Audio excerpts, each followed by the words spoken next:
반갑습니다. 예. 자, 오늘 1일 특강입니다. 이제 문제풀이에 접어들었기 때문에 문제도 푸시면서 또 이론을 정리해 보는 시간입니다. 우리가 항상 수업해 보면 앞부분을 할 때 뒷부분이 가물가물합니다. 또 뒤쪽을 하면 앞부분이 또 희미하고 그죠? 그래서 오늘 1일 특강에서는 첫 페이지부터 끝 페이지까지 한번 보는 시간 그렇게 진행을 하고 대략 10시 지금부터 출발해서 6시에 마무리하도록 하겠습니다. 한 1, 20분 차이는 있을 거예요. 자, 그리고 이제 특강은 일방적으로 진행하는 것이 아니고 여러분이 이제 다시 돌아갈 시간이 없으니까 같이 풀어가면서 가는 시간도 가지고 그렇게 진행을 하겠습니다. 통상적으로 이렇게 특강을 진행해 보면 한 60분 수업이 지나가면 막 힘들어 합니다. 그래서 특별한 일이 없으면 50분 하고 10분 쉬는 걸 원칙으로 할 테니까 굳이 시계 이렇게 안 보셔도 됩니다. 자, 그런 시간이 진행을 합니다. 자, 지금 2페이지부터 출발을 하는데 제일 앞부분이죠. 우리 중개사법의 성격과 목적하고 나타났습니다. 사람도 나름대로 성격이 있듯이 이 법에도 성격이 있습니다. 첫째, 부동산 중개에 관해서는 일반법적 성격이다. 일반법의 동그라미. 일반법이라는 뜻은 옆에 설명이 있죠. 부동산 중개를 할 때는 이 법이 가장 먼저 적용됩니다. 그래서 일반적 법이다. 2번, 민법과 상법과의 관계에서는 특별법적 위치에 있습니다. 특별법 동그라미. 그 말은 공인중개사법에 규정이 없는 규정은 민법과 상법이 적용됩니다. 자, 지금 이렇게 갑니다. 어떤 내용이 공인중개사법에도 있고 그리고 상법에도 있고 또 만약에 민법에도 있다면 무엇을 제일 먼저 적용하느냐 하면 공인중개사법을 제일 먼저 적용합니다. 그래서 공인중개사법은 상법이나 민법보다 먼저 해석하죠. 상법을 봤는데도 잘 이해가 안 되더라. 그러면 민법을 봅니다. 그래서 우리 공인중개사법을 뭐라고 부른다? 특별법적 성격이다. 굉장히 그 법을 해석하는 데 있어서 중요한 내용이죠. 그래서 특별법도 동그라미 하시고 세 번째, 공법과 사법의 중간법적 성격입니다. 즉 공법적인 요소도 있고 사법적인 요소를 포함하는 중간법인데 사회가 발달하면서 만들어지니까 일명 사회법이다 라고도 이야기합니다. 그래서 우리 법을 공부해 보면 뭐를 위반하면 1년 징역 1,000만 원 벌금에 처한다. 이런 것들은 국가가 관리하는 법. 그리고 개인과 개인에 관련된 내용이 양은 더 많습니다. 어쨌든 두 법이 섞여 있는 중간법적 성격이다. 자, 마지막 국내법적 성격입니다. 자, 이러니까 여러분 성격이 몇 개? 4개로 나타나니까 객관식 문제가 되죠. 이 국내법을 설명할 때마다 했던 이야기, 이 법에 따라 여러분 자격증을 취득해서 일본에 있는 아파트를 팔러 다닐까? 그러면 안 된다 그랬죠. 국내에만 적용합니다. 밑에 참고표하고 하나 더 적어 넣습니다. 굳이 묻는다면 실체법의 성격이다. 실체법 하나 적어 놓고, 자, 이제 우리 법을 공부하기 위해서 성격을 짚어놓고 가는데 객관식 문제 들어온 적도 있고 중요합니다. 비교적 성격 체크하시고, 자, 2번 내려가면 이 법의 목적이 나타났습니다. 제1조인데 항상 목적은 31회 올해 시험이, 올해가 32회 시험인데 12번 정도가 출제가 됐습니다. 그래서 20회 시험 칠 때까지 12번이 나왔으니까 2년에 한 번꼴로 출제하던 단원이었습니다. 근데 최근에는 잘 안 나왔죠. 자, 그러면 1조 목적은 항상 들어올 수 있습니다 하고 체크를 합니다. 자, 적어 넣습니다. 이 법의 목적이 무엇입니까? 하면 제일 먼저 공인중개사를 체크하셔야 됩니다. 이것을 소속 공인중개사, 개업 공인중개사 하면 틀립니다. 공인중개사의 업무 등에 관한 사항을 정하여 그 전문성을 제고하고 전문성의 동그라미 부동산 중개업을 건전하게 육성합니다. 중개업 적는데 여러분 여기에 중개 업무 이런 한 글자 들어오면 장난 아니죠. 그래서 중개업을 건전하게 육성하여 최종 목적은 국민 경제에 이바지합니다.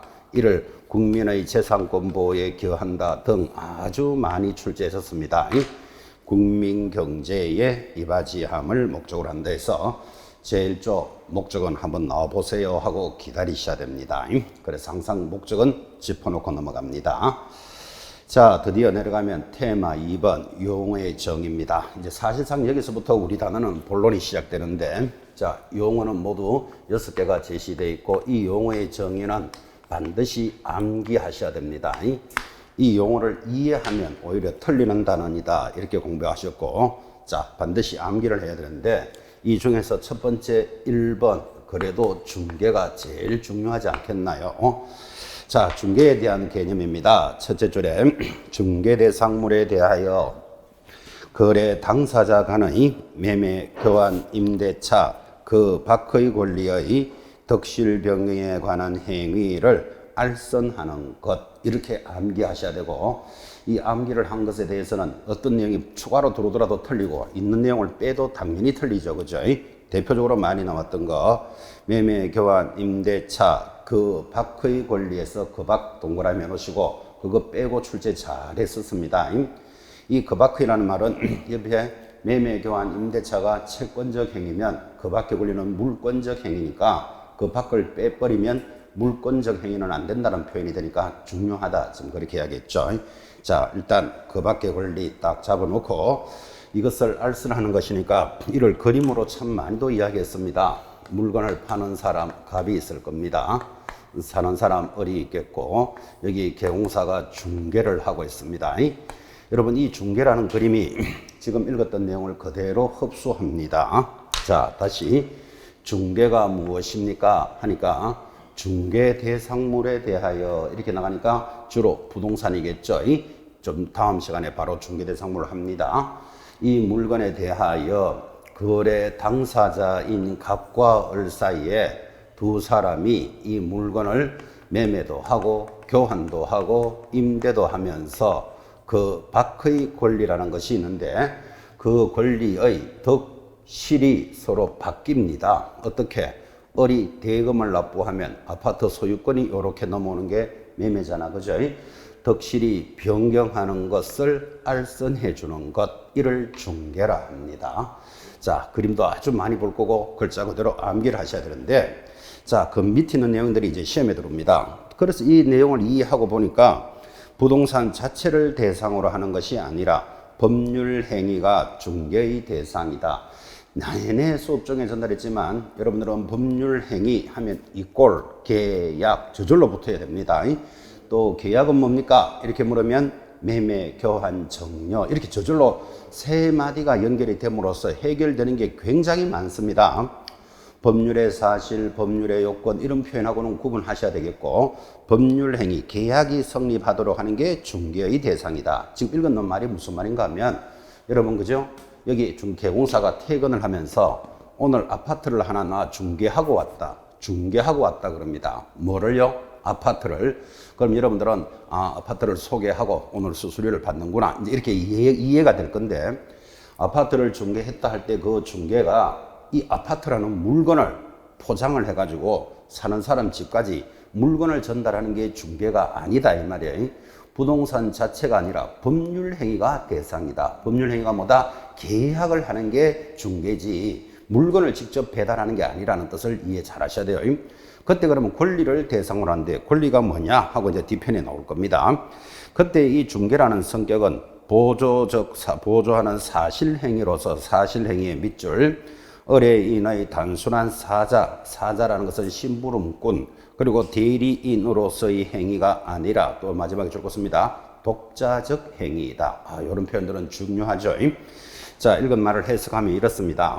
지금 중개를 하는데 이 중개라는 모습은 중개는 사실행위이다. 그런데 두 사람의 행위를 도와주고 있으니까 보조적 사실행위이다. 그랬죠. 그런데 이런 중개를 왜 하죠? 계약을 하려고 한다 그랬잖아요. 그죠? 그래서 계약을 뭐라고 부른다? 법률 행위를 대상으로 한다. 자, 그래서 한 번은 사실행위, 한 번은 법률 행위 이렇게 들어가니까 구분 못하고 있으면 나올 때마다 힘들어집니다. 중개는 사실행위라는 뜻은 여러분이 개공사다. 그러면 중개를 어떻게 해야 되죠? 아파트를 하나 팔아주세요, 사주세요 하고 오면 개공사가 뭐 해야 됩니까? 최소한 물건을 한번 확인해 봐야 되겠죠. 그리고 그 물건에 대해서 을에게 설명을 잘 해야 계약이 되든지 말든지 하겠죠. 이 아파트는 20층 중에 12층에 있으며 지하철은 몇 미터 거리에 있고 초등학교, 중학교는 몇 미터 거리에 있으며 하고 물건을 잘 설명하면 매수자가 괜찮네 살게요 하면 이제 계약이 되는 거예요. 자, 물건을 확인하고 설명하는 행위, 그걸 뭐라 부른다? 사실행위라고 부른다면 이런 중개를 왜 하지요? 계약을 하려고 하잖아, 그죠?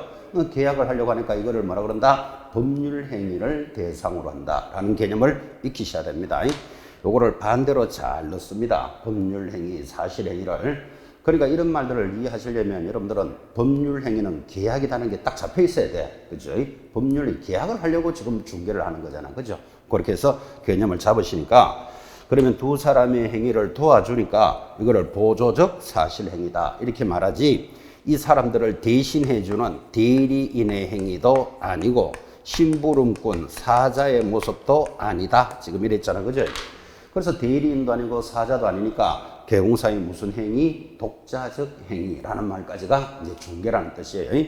독자적 행위라는 말은 여러분이 개공사라도 반드시 아파트를 팔아줘야 된다. 팔아줘도 되고 안 팔아줘도 되고 팔아줘도 되고 안 팔아줘도 되죠. 무슨 의무를 가지고 있는 건 아니잖아. 그죠?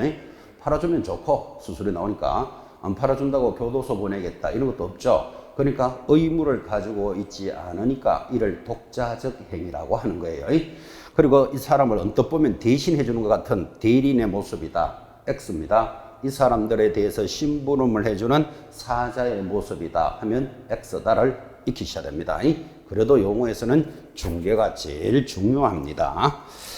자, 다음 페이지로 넘어가니까 두 번째 정의, 중개업이라는 정의가 들어옵니다. 여러분들한테 제일 중요하기는 중개가 제일 중요하고 시험에서 제일 많이 나오기는 중개업이 제일 많이 나왔습니다.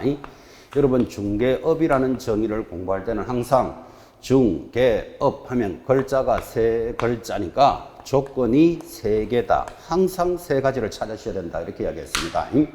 자, 첫 번째 중개업이란 타인의 의뢰에 의하여 타인 앞에 1번 답니다. 일정한 보수를 받고 중개보수 앞에 2번 답니다. 3번 중개를 업으로 하는 것. 이 세 조건이 하나라도 빠지면 틀린다. 그래서 중개업은 글자가 세 글자니까 조건이 세 가지인데 다른 사람의 뭐가 있어야 된다? 의뢰가 있어야 하고 일정한 보수를 받고 중개를 뭐 하는 것? 업으로 하는 것이다 라는 세 가지 요소를 반드시 잡으셔야 되고 시험에서 보수를 빼고도 서너 번 출제했습니다. 중개업이란 다른 사람의 의뢰에 의해서 중개를 업으로 하는 것 이렇게 적어 놓으면 시험지에서 흘러갈 때 그렇게 매끄럽습니다. 그게. 그래서 반드시 조건이 세 가지를 찾아야 되는데 있는 조건을 빼도 틀리지만 쓸데없는 걸 넣어도 틀립니다. 예를 들면 중개사무소를 갖추고 하면 틀리죠. 여러분 중개업의 요소에는 사무소는 들어간다 안 들어간다? 들어가지 않습니다. 그런데 우리가 일반적으로 생각하면 전부 사무소를 갖추고 하고 있으니까 틀렸다고 찾아내기가 어렵다니까요. 다시 중개업을 하기 위해서는 등록을 하고 다른 사람의 의뢰 보수를 갖춰서 중개를 업으로 하는 것 하면 X입니다. 등록에는 조건이 없잖아요. 여기에. 그죠? 근데 현장에서는 전부 등록을 하고 영업을 하니까 당연히 이게 말이 된다라고 생각하기가 쉽다 이 말이에요. 그래서 이 단어는 반드시 암기해야 되지 자기가 이해하고 있으면 틀린다 이 말이에요. 그래서 용어의 정의는 암기하세요. 이렇게 해서 세 가지를 암기를 시키고 있습니다. 자, 이제 이렇게 해서 두 가지 중요한 용어를 보시면서 밑에 문제가 따라 들어갑니다.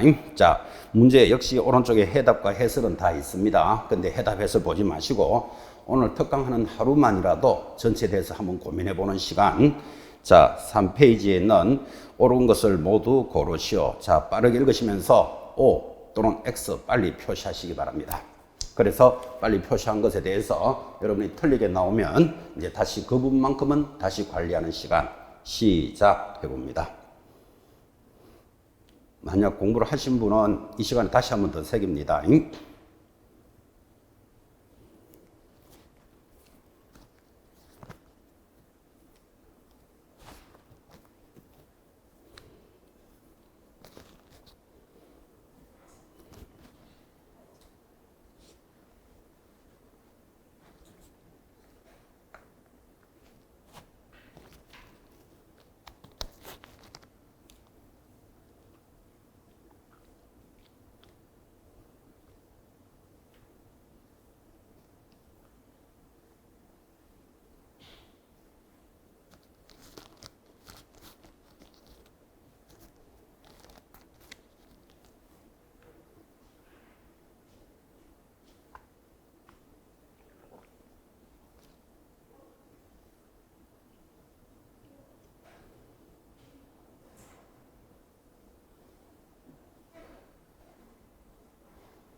자, 같이 가겠습니다. 한번 읽어보는데 의미를 가졌습니다. 지금 여러분 주어진 문제가 그죠? 옳은 것은 하고 이제 8개가 준비되어 있는데 여러분 보시면서 이거를 역으로 말하면 16개를 공부하는 겁니다. 여기에 관련되는 판례, 사례가 들어와 있으니까 자, 16개라는 말은 이런 뜻입니다. 1번, 부동산 중개행위가 컨설팅 행위에 부수하여 이루어진 경우라도 공인중개사법상 중개업에 해당한다. 5, 동그라미 딱 합니다. 판례입니다. 왜 그렇습니까? 묻지 마시고 컨설팅 행위는 중개업에 해당한다 라는 판례인데 이거를 다시 여러분한테 물을 때는 컨설팅 행위에 부수하여 이루어진 경우에는 중개업에 해당하지 않는다 하면 X 할 준비 하셔야 된다 이 말이에요. 그러니까 하나를 가지고 2개를 만들어낼 수 있으니까 16개의 효과가 있다 지금 이 말 하는 거예요. 가장 잘 나오는 것들 또 중요한 판례 그리고 출제된 내용들을 30%씩 섞어져 있습니다. 그래서 지금 주어진 문제 정도는 소화시키셔야 됩니다. 확실하게. 자, 이렇게 하다 보니까 나는 X를 했는데 지금 답은 O 그랬잖아. 그죠? 그럼 이렇게 틀리는 부분은 자기가 별표를 딱 찍어 놓고 그 부분은 이제 안 놓치도록 관리하는 시간이 오늘 해야 될 시간입니다. 자, 1번 O. 2번 등록을 하지 않고 이래 나오잖아. 그죠? 등록을 하지 않은 자를 무등록업자라 하죠. 다른 사람의 을에 일정한 보수를 받고 중개를 업으로 하는 것은 중개업에 해당한다고 볼 수 없다. 이러면 X잖아 지금 그죠? 여기 보다시피 중개업은 3가지지 등록을 하지 않은 자가 하더라도 3가지가 들어가면 당연히 중개업이에요. 등록은 요소가 아니기 때문에 그래요. 이런 지문들을 주의하셔야 된다 이 말이에요. 2번에 X. 3번 중개의 정의로서 그 밖의 권리의 덕실 변경에는 저당권 등 담보물권도 포함이 되나 그런 저당권 설정에 관한 행위의 알선을 업으로 하였더라도 이것이 금전 소비대차에 부수하여 이루어진 경우에는 중개업에 해당하지 아니한다 때문에 또 X예요. 거기서 저당권 동그라미 놓고 중개의 대상이 된다를 계속 익히셔야 됩니다. 거기 금전 소비대차 이런 말들이 좀 어렵죠. 그 어려운 말이 중요한 게 아니고 저당권은 중개 대상이 된다라는 표현.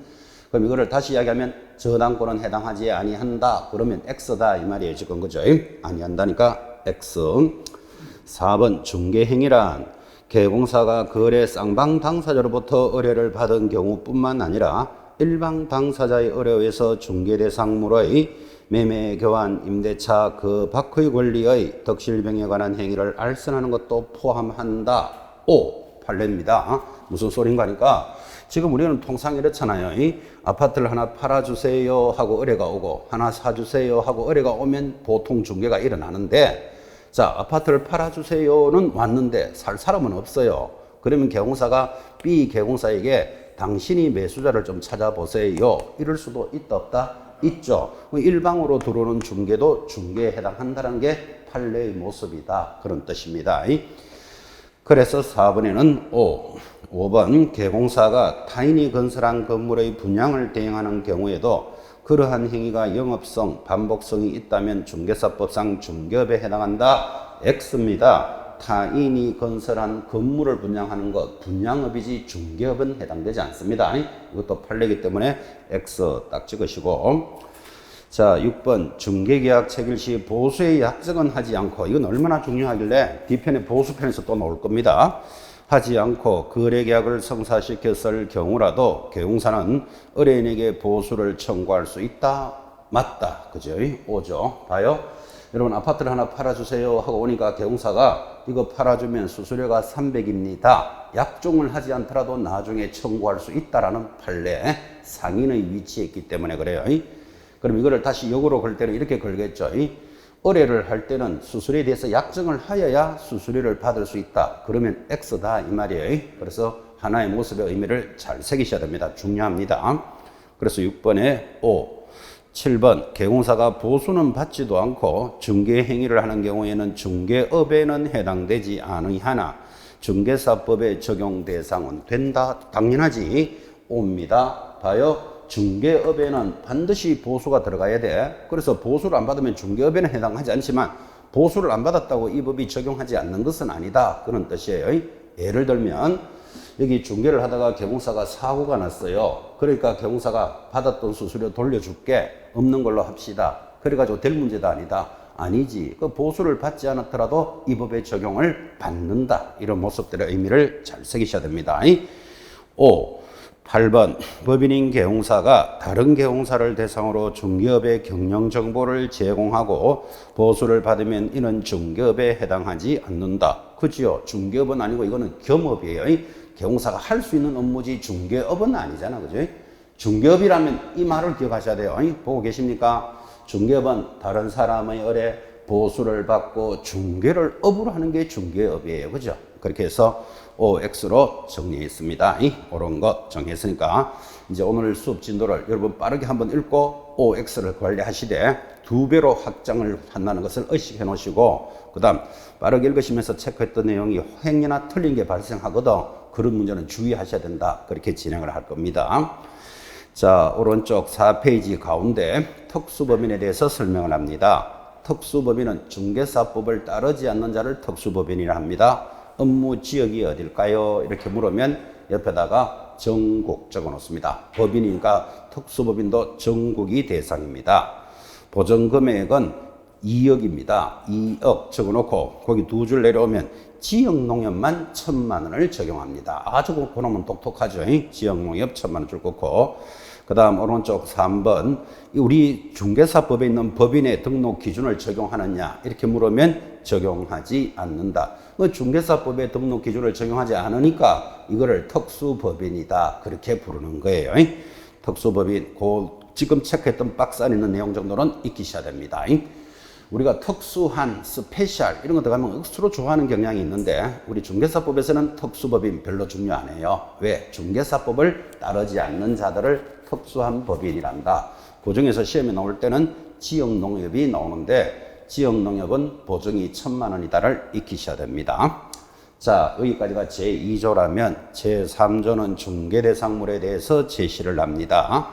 자, 밑에 박스 내려가면 중개대상물 5가지 많이 했습니다. 1. 토지 찾았나요? 토지의 동그라미. 자, 내려가면 2번 토지의 정착물이 2개가 있어요. 1. 건축물 동그라미. 그래서 토, 건 이렇게 공부하는 거예요. 그리고 종물이라는 것은 토지에 부착되어 있는 것들이에요. 예를 들면 담이라든지 교량 이런 것들, 담장 이런 것들은 토지에 부착되어 있지만 그거를 중개할 수는 없죠. 그걸 종물이라 합니다. 자, 오른쪽 0, 제2조 그 대통령령에 있는 물건이 3개가 있어요. 1. 임목, 입에 동그라미. 2. 광업재단, 광, 공장재단, 공, 동그라미. 자, 그래서 지금 체크해드렸지만 중개할 수 있는 물건은 무엇입니까? 토, 건, 입, 광, 공이 중개대상물이고 5가지 제목 반드시 익히셔야 됩니다. 토가 뭐죠? 토지, 건은 건축물, 입은 임목에 관한 법률에 따라 임목, 광, 광업재단, 공, 공장재단이니까 제목부터 5개를 딱 잡고 이 5개 제목에서 하나를 딱 빼고 다른 놈이 탁 들어오죠. 그래 놓고 중개대상물이 아닌 것 이런 거는 단골 문제입니다. 완전히 제목부터 딱 잡습니다. 토, 건, 입, 광, 공. 그런데 토지, 건물은 우리 중개사 법률로서 정해지는 물건이고 요 3가지는 대통령령을 뭐라 부른다? 시행령에서 제시하는 물건이다. 지금 표가 그렇게 되어 있죠. 자, 그렇게 해서 토지는 이런 토지고 건물은 이런 건물이고 표시가 되어 있으니까 거기 있는 것들이 시험에서 들어옵니다. 특히 토지는요. 거기 동그라미 2번에 보시면 찾았습니까? 소유권 이전이 수반되지 않는 거래는 전부도 거래할 수 있고 일부도 거래할 수 있다. 그 일부가 시험에 굉장히 잘 들어와요. 토지의 일부도 중개대상물이 된다. 얼마나 자주 들어왔겠어요. 자, 내려가면 2번 건축물에 대해서는 일반 건물은 거기 동그라미 1번에 한 동 단위로 거래한다. 찾았나요? 한 동의 밑줄. 건물을 한 동 샀다, 2동 팔았다 이러지 반동만 팔아라 이런 건 없다니까요. 아, 그런데 2번 바로 밑에 집합건물. 여러분 집합건물 하면 자동으로 뭐가 생각나죠? 아파트 이렇게 갖다 붙어야 되죠. 그럼 아파트는 여러분 잘 알다시피 101동에 있는 501호만 사고 팔 수 있다 없다? 있죠. 그래서 한 동 단위로 거래하되 집합 건물은 한 동의 일부도 가능한 거예요. 그래서 거기는 일실도 가능하다 이렇게 적어놨다고. 그죠? 개념을 잡으시면서 자 도표를 보셨죠. 넘어가시면 교재 5페이지 그 표 익히셔야 됩니다. 넘어가면 5페이지 상단 알아두기에 공시수단을 갖춘 것만 중개대상물이 된다. 그러면 무조건 X예요. 그래서 옆에다 적기를 미등기 건물도 동그라미 해놓으셔야 돼요. 미등기 건물도 건물이고 제로의 적기를 무허가 건물도 동그라미 해놓으셔야 돼요. 우리는 등기돼 있거나 등기돼 있지 않거나 중개대상물이 됩니다. 2번 내려가면 토지의 정착물 설명했고 종물도 설명되어 있습니다. 자, 기타 대통령령으로 정하는 것들 이렇게 있으니까 그 단원을 가볍게 읽어보시기 바랍니다. 또 수업 중에도 많이 전달했던 내용이고 하단에 판례가 나오는데 자, 하단의 판례에서 거기 1번의 끝에 분양권 보이십니까? 동그라미 딱 찍고 분양권 중개대상물이 된다 그래 적어놨을 거예요. 2번 보시면 거기 2번의 두째 줄 끝에 세차장 구조물 보이십니까? 줄 딱 꺼놓고 바로 밑에 중개대상물이 아니다까지 줄 딱 끄시면 세차장 구조물 아니다. 이것도 중요한 판례. 내려가면 3번 영업용 건물의 비품 등 유형물이나 이런 것들을 제일 밑에 뭐라고 돼 있죠? 권리금이라고 돼 있어요. 권리금에 동그라미 해놓고 옆에다가 X 딱 찍습니다. 권리금은 중개 대상이 될 수 없다. 그런 판례 1, 2, 3. 이제 이런 판례를 공부하실 때는 판례는 항상 판사가 이다, 아니다 라고 했는 것들이 판례니까 우리 여기서 공부할 때는 이다 하면 O 했으면 만약 시험에서 아니다 들어오면 X 할 준비를 하셔야 돼요. 그래서 판례는 항상 이다, 아니다 그 두 가지만 세차장 구조물은 중개대상물이다 하면 X, 아니다 하면 O 이래 되잖아. 그죠? 하나를 보더라도 두 개를 공부하는 모습을 갖추셔야 됩니다. 두 배로 확장을 합니다.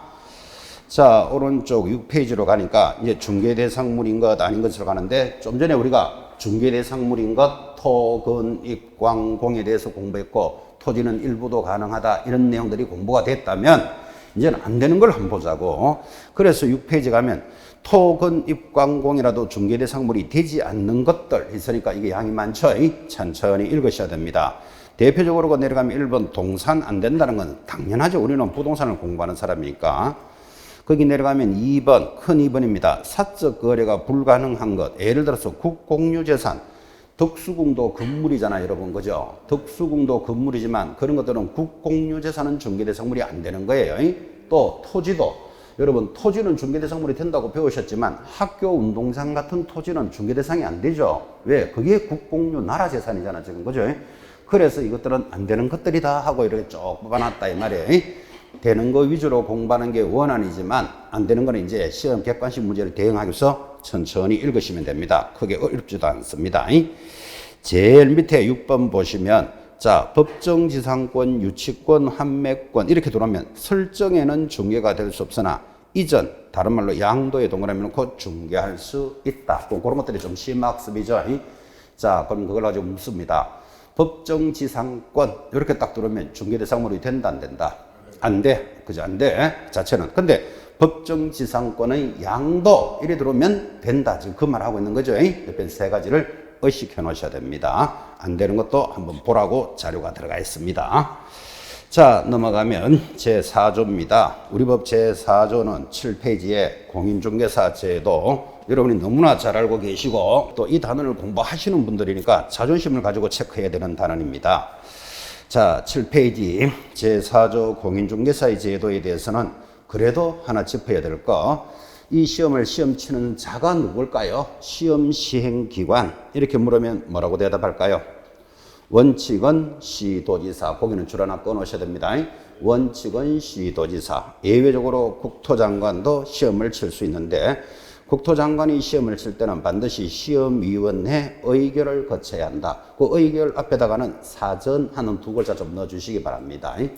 당연히 사전에 의결을 거쳐야 되지 의결이라는 것은 사후에 의결을 하는 건 아닙니다. 자, 사전 의결을 거쳐서 국토장관도 실시할 수 있다. 자, 그리고는 그 첫째 칸에서 여러분들이 배울 수 있는 거, 그 원칙은 시도지사니까 시 하면 서울시장 오세훈, 도 하면 도지사 이재명 이런 사람들이 시도지사인데 그럼 이런 사람들이 다른 일은 안 하고 중개사 시험만 치고 있을 수는 없는 거잖아. 그죠? 그래서 원칙적으로 시도지사가 실시하되 이거를 맡겨요. 어디 맡기는데? 바로 밑에 화살표. 시험 시행기관장은 시험에 관한 업무를 동그라미 합시다. 공기업 동그라미, 준정부기관 동그라미, 협회에 위탁할 수 있다. 협회도 동그라미 하니까 맡길 수 있는 기관이 모두 몇 개지요? 3개 기관에 맡기고, 지금 여러분 시험은 산업인력관리공단에서 진행한다라는 말은 들어보셨죠? 그죠? 그게 공기업이잖아. 그죠? 그래서 지금 공기업에 위탁이 돼 있는데, 설적 시험에서 대학에 맡긴다 하면 틀려요. 그래서 밑에 대학 X 딱 적어 놨잖아요. 그죠? 지금 이런 양들을 강조하는 큰 이유는 우리나라 사람들은요, 대학이라는 거 딱 들으면 뭐가 생각날까요? 여러분은 뭐가 생각나십니까? 대학 딱 하면 대학 입시, 대학 시험이 생각나지 않습니까? 우리나라 사람은 대학 입시가 워낙 센 나라이기 때문에, 그래서 대학에서도 시험 친다는 게 느낌이 확 온다니까요. 그거 틀려요. 대학 하면. 대학은 무슨 기관인가 하면 교육하는 기관이에요. 교육을 하지 시험 치는 기관은 아닙니다. 그래서 거기 표시한 의미를 잘 보시고, 자, 응시 자격 시험의 공고 이렇게 나갑니다. 다 알고 계시는 내용들이고 체크해야 될 내용들입니다. 자, 오른쪽 가면 자격증 교부, 재교부, 부정행위자 이런 게 있고, 그 다음에 이 단원에서 그래도 좀 어렵다면 거기 8페이지 하단에 있는 공인중개사 정책심의위원회라는 게 있습니다. 그게 좀 어렵습니다. 여기서 문제가 나올 때. 이 앞에 왼쪽 페이지에 있는 제도는 여러분이 너무나 잘 알고 있다니까요. 자, 거기 제목에 정책심의위원회 할 때 위원회 3글자에다가 동그라미를 딱 찍으시고, 이걸 항상 여러분한테 뭐라고 전달했는가 하면, 우리나라는 무슨 일이 있으면 위원회부터 정합니다. 그래서 우리나라는 위원회 공화국이다 이런 말을 하는데, 예를 들어서 코로나가 막 돌고 있으면 코로나 대책위원회 이런 거 만듭니다. 그래서 위원회를 조성하는데, 우리 공인중개사 제도도 국가에서 중요한 제도니까 공인중개사 정책을 심의하는 위원회가 있어요. 그래서 여기서 나올 때가 조금 까칠하다 이 말이에요. 그러면서 여러분한테 묻기를, 공인중개사 심의위원들을, 전문가들을 누가 지명을 할까요? 하면 뭐라고 대답한다? 국토교통부 장관이 임명합니다. 근데 만약에 출제위원은 누가 임명합니까? 하면 출제위원은 옆에 누가? 시험시행기관장이 하는 거예요. 그 다음에 구성, 정책심의위원회는 위원장 1인을 포함하여 7에서 11명으로 구성을 하고, 출제위원은 중개업무에 관한 학식과 경험이 풍부한 자들 중에서 출제위원으로 지정을 합니다. 그래서 이제 비교를 하라 이렇게 되어 있는데, 일단 위원장 밑에는 국토교통부 제1차관 적어 놓으셔야 돼요. 위원장은 누가 된다고요? 국토교통부 제1차관이 됩니다. 자, 그럼 1인을 포함하여 7에서 11인데, 지금 공부할 때는 7에서 11 하니까 예사로 보이지만, 이거를 7에서 13명, 7에서 15명 막 이래 들어오면 시험 과정에서 흘러갈 때 이게 만만치 않다니까요. 그래서 여러분한테 전달하기를 숫자를 고정시키라고 7월 11일 이렇게 기억하라 그랬어. 아예 그렇게 딱 단조롭게 잡는 거예요. 7에서 11명. 자, 그리고 밑에 보면 알아두기 해서 지금 했던 말들이 연결되는데, 거기 2번이 굉장히 중요해요. 2번 별표 찍으시고, 알아두기의 2번. 정책심의위원회는 자, 1. 자격 취득에 관한 사항을 심의해요. 자격 취득 동그라미. 2. 중개업의 육성 동그라미. 3. 중개보수의 변경 동그라미. 4번 손해배상의 책임 동그라미. 동그라미 모두 몇 개 있지요? 4개. 4개니까 쓸데없는 놈을 갖다 걸어놓고 심의하지 않는 것은 물어 들어온다 이 말이에요. 그래서 이 4가지를 여러분한테 익히라고 그냥 동그라미 한 대로 이렇게 따라가는 게 아니고 스토리로 기억을 하라 그랬어요. 자, 지금 여러분이 이 시간에 와서 공부를 하고 계시는데, 지금 여러분한테 제일 중요한 게 뭐예요? 1. 대통령이 누가 되는 게 중요하다. 2. 자격을 취득하는 게 중요하다. 답이 몇 번? 여러분은 자격 취득 때문에 이 고생을 하시잖아. 그죠? 여러분한테 제일 중요한 것들을 여기서 심의해요. 첫 번째, 자격 취득에 관한 사항. 두 번째는 자격을 취득해야 중개업을 할 수 있습니다. 중개업을 해야 뭐를 받습니까? 중개보수를 받습니다. 보수를 받고 일하다가 손해를 입히면 손해배상 책임을 져야 됩니다. 여러분한테 제일 중요한 걸 여기서 심의하는 거예요. 몇 명이 7에서 11명으로 구성이 되어 있는 거예요. 자, 그래서 심의사항 4가지는 앞글자를 따서 자, 중, 보, 손을 심의한다. 막 이렇게 공부해도 나쁘진 않겠지만, 그렇게 실컷 해놓고 자가 뭐지요 하면 몰라요 이러면 이제 날 샌다 이랬단 말이에요. 스토리로 기억합니다. 심의하는 것은 여러분에게 제일 중요한 것. 첫째 뭐가 중요하다? 자격을 취득하는 것. 자격을 취득해야 중개업을 할 수 있고, 중개업을 해야 중개보수를 받습니다. 보수를 받고 일하다가 손해를 입히면 손해배상 책임에 대해서 심의하는데, 자, 그 2번도 중요하지만 바로 밑에 3번도 중요해요. 이 정책심의위원회에서 줄 것입니다. 자격 시험에 관한 사항을 정하면 반드시 시도지사는 따라야 한다. 이거를 중개 보수를 변경하면 시도지사는 따라야 한다. 그러면 틀려요. 제일 중요한 1번은 시도지사가 따라야 되는 거라, 그죠? 이 시도지사를 구속하는 내용이기 때문에 익히셔야 됩니다. 정책심의위원회, 여기가 조금은 까칠할 겁니다. 자, 그래서 이제 한장 넘기시면 드디어 9페이지 상단에 문제가 하나 탁 들어옵니다. 자, 당연히 여러분 밑에 해설하고 해답이 준비되어 있지만 원래 해설하고 해답을 제가 안 넣었어요. 안 넣었는데 이거를 이제 특강을 끝나고 나면 자꾸 뭐 해답이 어떻게 됩니까? 해설이 어떻게 됩니까? 이 자꾸 질문이 들어오니까 제가 이제 아예 넣어놓은 거예요. 절대로 밑에 보지 마시고 1분 동안 문제 풉니다. 이런 시간만이라도 고민 한번 해보셔야 됩니다. 자, 공인중개사 제도에 대해서 옳은 것 하나 찾으시오. 시작. 해답 보지 마시고.